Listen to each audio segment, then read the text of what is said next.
Welcome to the Parenting Tips Podcast. I'm Jeff Ryland.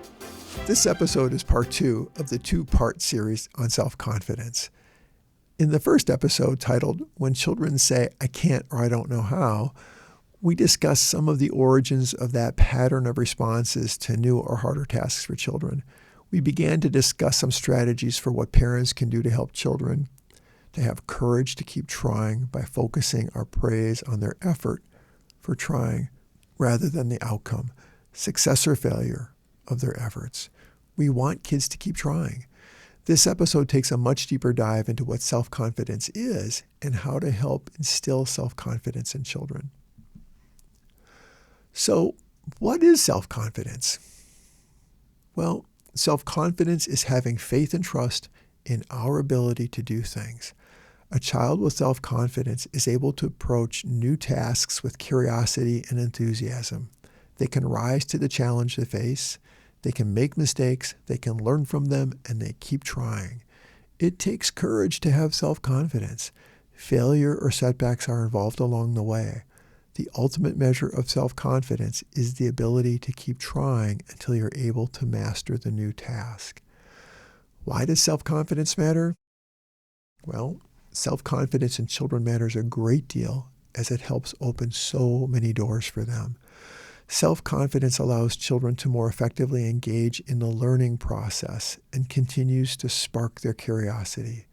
If they lack confidence, they may not take those initial steps to try something new that leads them to new questions and new understanding. Self-confidence helps children build their resilience. When kids are more confident, they're more likely to stick with challenges that are initially difficult. The more the child sticks with a task, unafraid of trying and failing, the more likely they will be to learn that task. This creates a growth mindset where the child starts to believe that they can do it if they stick with it. Practice makes for progress and eventual mastery. Self-confidence can help children learn to become more independent and learn to make decisions. Decision-making always comes with risk. There are many upsides and downsides to every decision. Confident children increase their experience with decision-making with practice. This helps them become more effective problem solvers and eventually better at developing leadership skills. Children who are more confident tend to have fewer problems with anxiety and depression. They are less likely to experience helplessness because they have a clearer assessment of their abilities and they're open to change and new experiences. Confident children are more likely to engage in flexible thinking and work through setbacks when problems arise rather than give up or not even try. Children who are confident tend to be better able to form friendships. Confidence is an attractive feature in any friend. Being more confident can allow children to express their opinions and feelings and talk more openly with their friend group as well as with others. So what does a child look or sound like when they lack confidence? Well, there are a few clues that may give you some insights if your child struggles with self-confidence. Listen to how they talk about themselves. If you hear language like, I can't do that, or I'm not good enough, or smart enough, or strong enough to do that, or they avoid new things because they're afraid to fail, or they need constant reassurance to try something new, or they frequently make comparisons of themselves to others in negative ways, they may have a confidence problem. Consider the case of a child who is afraid to learn to ride a bicycle with 2 wheels. They may get as far as riding with the training wheels, but if they're afraid to learn to ride without them, they begin to limit themselves. Now, this is not an episode on how to get your child to transition away from training wheels. The point is that they're afraid they might fall and don't feel confident with their steering and balance. Of course, the only way to become confident with steering and balance is to try and keep trying. Many parents transition from 2 wheels to 1 training wheel. And then with no training wheels, they take them to a soft, flat, grassy park where they can run behind the bike holding the seat until their child learns balance without steering. And if they fall on grass. But some children just struggle with the risk. They may notice that others in their peer group are riding without training wheels. Other children may point out that they still have their training wheels on. They may even get teased. Some children might be challenged to master riding without training wheels. Some children will give up riding bikes altogether rather than risk falling off their bike. To avoid the risk of trying new things, some children who lack confidence resort to clowning around and being silly rather than trying something new. This is a form of distraction and also an avoidance strategy. Yet others may resort to becoming belligerent, even to the point of picking on or bullying other kids because they themselves lack the courage to try something new. It may seem easier for them to make fun of others who are trying new things. As a general observation, children who bully often lack real self-confidence. They carry a bravado that is superficial. There are some good clues that parents can observe that can tell them if their child has self-confidence. When they try something and falter, they keep trying. They may get frustrated, but they don't give up. They step back and find another way. They may sometimes ask for help, but they don't give up. Kids with self-confidence are proud of what they do. They want to show you their projects and tell you all about what they made and how they made it. You can encourage this by asking them more detailed questions and showing interest.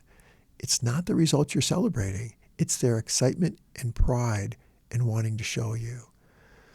Kids with self-confidence generally like being around other kids. They often feel liked and accepted by their peer group and seek out social interactions. And finally, kids with self-confidence are willing to try new things and learn new tasks. It doesn't matter if they've never done it before. They're curious and determined to try. Environment can play a role in self-confidence development. In episodes 64 and 65, we talk at length about the challenges children face when growing up with significant adversity. Situations like poverty, violence in the home, high conflicts between parents, and parents with undertreated addictions or mental illness can all pile up as stress. Too much stress can become toxic. Significant disruption in a child's living environment can be traumatic for children.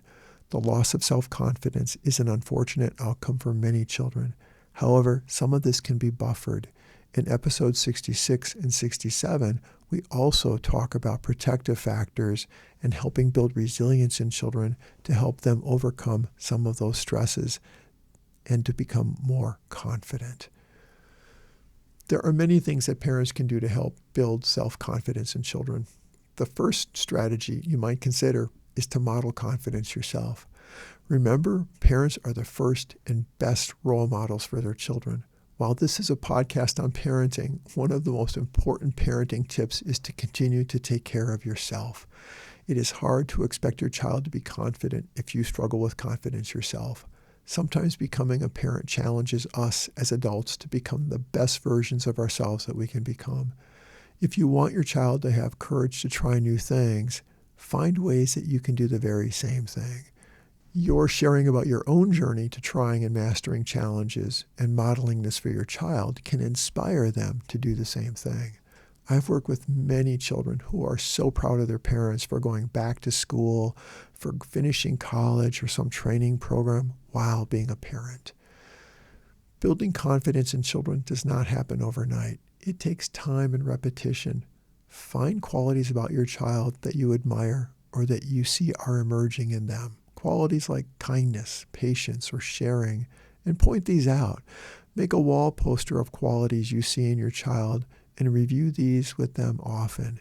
It may help if your child is able to read or repeat these words that describe their strengths about what you see in them. It's important for children to see and to know that you see their worth. Know the limits of what your child can and should be able to do developmentally and find ways to help them succeed. Sometimes this means making adjustments to the rules or how something is done in order for your child to try something new and still be safe. Many younger children want to try things their older siblings can do and become quickly frustrated. While the effort should be applauded, it's sometimes necessary for the goal to be more reachable for a young child. As they grow, these goals can be adjusted upwards to continue to challenge them. Praise is a big part of helping build confidence with children, but there's a catch. Really broad praise like "good job" does little to help your child understand what they did. Give specific praise about the effort and what they did. For example, "You worked really hard at that school project, and it shows.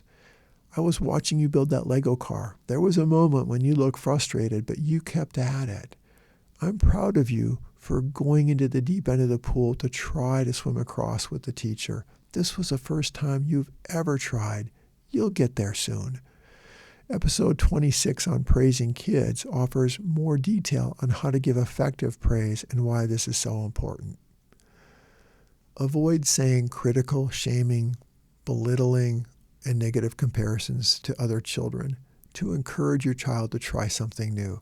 This rarely works and makes them feel worse about themselves. When playing with children, let them take the lead sometimes. It's natural for parents to want to be in charge, but try letting your child be in charge of some of the play and what direction it will take. You can have time limits and safety rules so that your child has some parameters, but children delight in directing parents in play. Having them take on different roles or do different activities, this can help children feel empowered and in charge in fun ways that can help build confidence. Encourage your child to try new things, foods, tasks, sports, activities, games. You don't have to sign them up for a 3-month sport. Consider starting small with a challenge of the day or a challenge of the week to try something that they've not done or tried before. It may help if there's family participation, and the challenge is a team effort. As much as it is painful to watch, allowing kids to fail may actually help them succeed in the long run. Why? Because everyone fails sometimes. Your child needs to experience failing and then getting back up and starting over. Actually, it may not even be accurate to call this failing. As long as your child keeps trying, they're not failing. Quitting may be a better way to describe failing. Allow your child to struggle. The added benefit of struggling and missing the mark or not immediately being successful is the realization that everyone messes up. No one is perfect. It's okay. We are all human. Seek your child's advice about the things they can participate in. You can help define the options they can choose from, but involving them in decision-making and the decision-making process, like what 2 choices to make for dinner, or which of several parks to go to, or which books to read, or which games to play, can help them feel more confident in decision-making. Teach problem-solving skills. Episodes 54 and 55 talk about how to help children engage in flexible thinking and learn new problem-solving skills. Both of these skill sets can help children grow confidence. When children get stuck with a challenging situation, they can break the problem down into manageable tasks. Then they can gain self-confidence. Asking your children's opinions about topics can foster an openness to learning about different points of view and differences of opinion. The opinions may range from food preferences and toy preferences to types of family activities and vacation plans. While your child may not always have their way, their voice was heard when you give them the opportunity to speak and you listen. Involving your child in social activities with other children can help them to build confidence in social interactions. Whether it be through a formal club or a sport or an informal play date, you are giving your child valuable practice at interacting with other children and gaining experience like sharing, turn-taking, and cooperative play. And finally, focus on the effort of trying rather than the results. Losing a game does not make one a loser. Many athletes will tell you that the best games they played were the ones they sometimes lost. They learned from their losses how to become better players. In this same way, setbacks help develop and hone those problem-solving skills and the determination needed to become successful and more confident. To summarize, self-confidence is an important quality for any child. Self-confidence helps to open doors of learning and opportunity. When kids don't have self-confidence, they struggle more. You can help build self-confidence in your child every day, starting today. Thank you for tuning in and considering this parenting topic. I hope this information added to your growing toolbox for parenting your child or children.